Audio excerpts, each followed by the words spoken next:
Good morning সবাইকে। আর যে যেখান থেকে আমার ব্লগটা দেখছো, আশা করছি সবাই ভালো আছো আর আমিও খুব ভালো আছি। তো সকালবেলাতে দেখলে মেঘটাকে দেখালাম। মেঘলা দিন, বর্ষা মানেই তো মেঘলা, বৃষ্টি হবে। আর এরকম হলে না এক একদিন দেখবে মনটা কিন্তু খুব আনন্দে ভরে যায়। এই যে নিজেকে একটু সময় দিয়ে ফ্রেশ হয়ে চলে আসলাম ভগবানের কাছে। তো ভগবানের প্রণামটা সেরে তারপরে সারা দিনটা শুরু করব। তারপর চলে আসলাম চা খেতে। একটু চা, ঠান্ডা ঠান্ডার মধ্যে একটু চা না হলে চলে না। তারপর ব্রেকফাস্ট সেরে নিয়ে ছেলেকে টিউশন ছেড়ে দিয়ে আসলাম। আর এই দেখো আসার সাথে সাথে ঘরে পা দিতেই শুরু হয়ে গেল প্রচণ্ড বৃষ্টি, মুষলধারে। আর এরপরে যে জামা কাপড় কাচতে হবে, জামা কাপড়গুলো মেলা নিয়ে অসুবিধা। তো যেগুলো বাইরে টাঙানো ছিল কালকের থেকে, সেগুলো সব ঘরের মধ্যে রেখে দিলাম। ওগুলো মেলতে হবে, শুকায়নি ভালোভাবে। তো আর আজকে যে কটা জামা কাপড় ধুয়েছি সেগুলোকে এখন বাইরেই মেলবো। কিছু করার নেই, ওখানে মেলে জলটা ঝরে গেলে তারপর ঘরের মধ্যে মেলবো। আর যদিও একটু পরেই আশা করছি আকাশটা পরিষ্কার হয়ে যাবে, তখন বাইরে মেলে দেবো।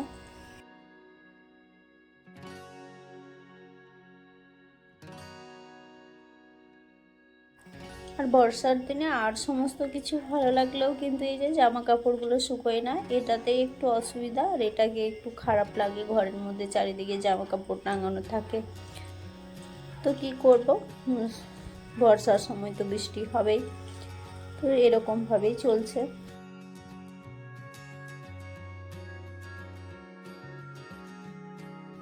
আর যেহেতু জামা কাপড় মেলার জায়গা নেই, তাই বিশেষ করে এই জন্য একটু অসুবিধা। আর যেহেতু নিচে কোয়ার্টার, তাই আর ছাদের উপরে বা সিঁড়ির মধ্যে যাওয়া হয় না। তো ওখানে গেলেও হয়, তো এখানেই যে কটা থাকে সেগুলো মেলে দিই। আর উপরে যাই না, আরও সবাই আছে তারা ইউজ করে।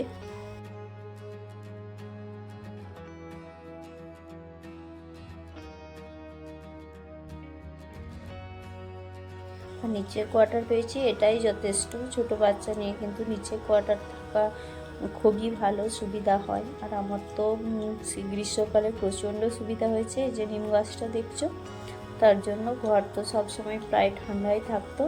যদিও একটু বেশি পাতা ঝরে, ঝাড়তে পরিষ্কার করতে হয়, কিন্তু তাও বেশ সুবিধার। এই যে তারপর চলে আসলাম, যে জামা কাপড়গুলো ছিল শুকিয়ে গেছিলো, হালকা হালকা ভেজা আছে, সেগুলো ঘরের মধ্যে মেলে দিতে আসলাম।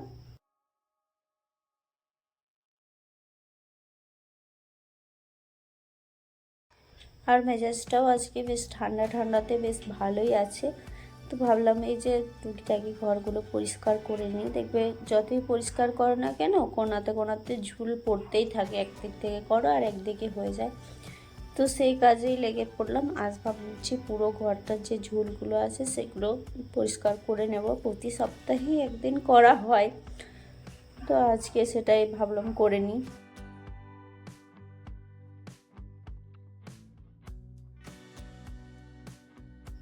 এই যে জানালাটা দেখছো, নেটটা খুলে এদিক থেকে পরিষ্কার করা হয় না, বাইরে থেকেই করে নিই। তো ওই যে নেটের গোড়াটা, ওখানটাতে অনেক ধুলো জমে থাকে, তো এই জন্য এটা খুলে ভালোভাবে পরিষ্কার করে নিলাম।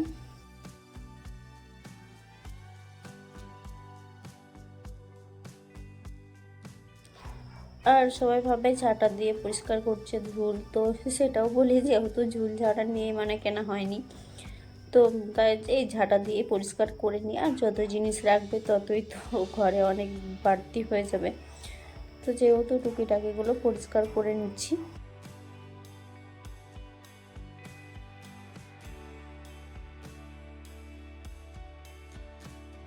আর আজকে যেহেতু বৃষ্টি পড়ছে, রান্নারও খুব একটা চাপ নেই, বানাবো খিচুড়ি।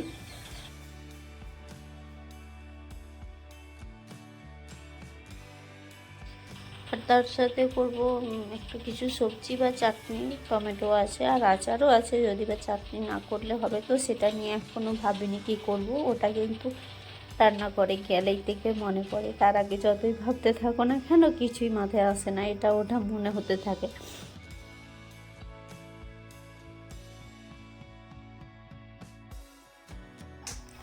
আর এই যে দেওয়ালের মধ্যে যেটা দেখছো এটা হচ্ছে ফ্যামিলি ট্রি, আমার ছেলে স্কুলে প্রজেক্টে বানিয়েছিল, তো এটা স্কুল থেকে যখন ফেরত দিয়েছিল তো ভাবলাম কি করবো, এই জন্য ঘরের দেওয়ালেই চিপকে রেখেছি। আর তারপরে এই যে এগুলো পরিষ্কার করে নিলাম। এটা শুধুমাত্র চার্জার রাখার জন্য, ফোন চার্জ দেওয়ার জন্যই রাখা হয়েছিল, কিন্তু এমনভাবে ব্যবহার হচ্ছে যে আর কিছু বলার নেই।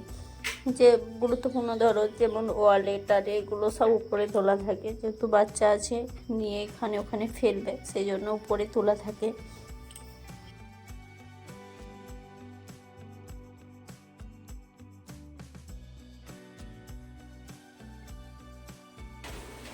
আর প্রতিদিন যদি এরকম করে একটু একটু করে পরিষ্কার করা হয় না, তাহলে দেখবে নিজের পরিশ্রমটাও কিন্তু অনেকটাই কম হয়ে যায়। তো যখন সময় পাই তখনই এরকম করে করার চেষ্টা করি, গোছানো রাখারও চেষ্টা করি।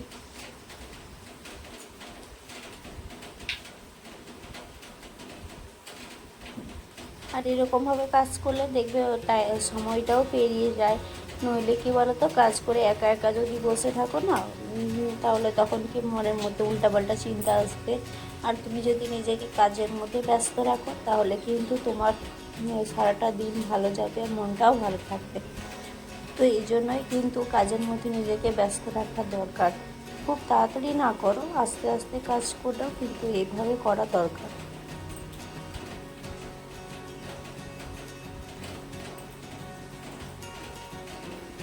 আর এদিকে তোমাদের সাথে কিন্তু অনেক কথাই বলে ফেললাম।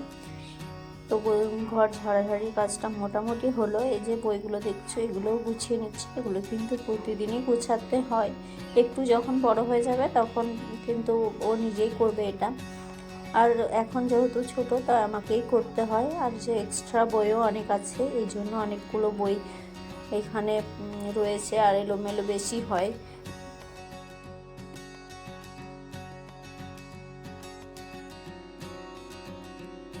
আর সব শেষে বিছানাটাকে গুছিয়ে নিচ্ছি, কারণ এটা না হলে তো কোনো কিছুই সম্পূর্ণ হবে না। আর এই যে দেখছো চারপায়াগুলো, এগুলোর তো প্রতিদিনের কাজ সরে যায়। আসলে বাচ্চা আছে না, উপরে লাফাচাপা করে খেলে, এই জন্য বেশি হয়। আর টাইলস বসানো আছে, তাও স্লিপ হয়, প্রত্যেকেরই হয় এটা।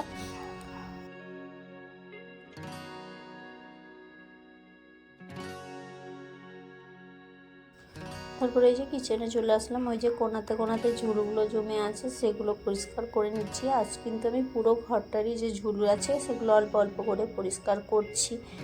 খুব একটা বেশি ছিল না, কিন্তু ওই যে দরজার কোণাতে বা যে কোণগুলো আছে ঘর, সেগুলোতেই দেখবে বেশি ঝুল জমে।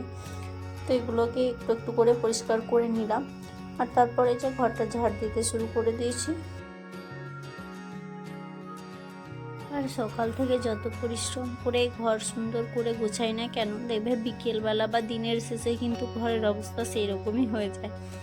কারণ বাচ্চা থাকলে তো যেটা হয়, সবারই হয়, আমারও তাই। আর সকালবেলার কাজগুলো খুব বেশি শেয়ার করি না, কারণ তো সবাই তো জানো, আমি বলেছি আগেও, যে সকালের দিকটা একটু ব্যস্ততার মধ্যেই কাটে।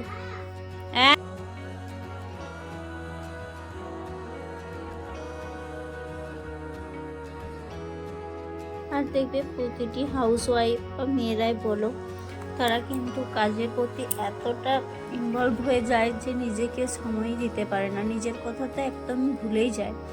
তো এটা সবার ক্ষেত্রেই হয়।